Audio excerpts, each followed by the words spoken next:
దేవుడి వాగ్దానంతో ఈరోజు మిమ్మల్ని అందరినీ బలపరచాలని కోరుతున్నారు. భయపడకుడి, ఫియర్ నాట్. దేనికోసం భయపడుతున్నావు?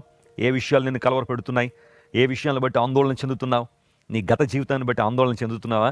గతంలో నువ్వు చేసిన పొరపాట్లు, తప్పిదాలు, నువ్వు తీసుకున్న తప్పుడు నిర్ణయాలు నీ భవిష్యత్తును శాసిస్తాయేమోనని బాధ నీలో ఉందా?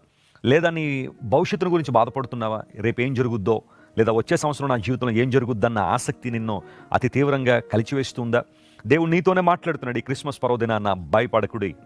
ఆ దేశంలో కొందరు గొర్రెల కాపర్లు రాత్రి వేళ తమ మందను కాచుకుంటూ ఉన్నారు.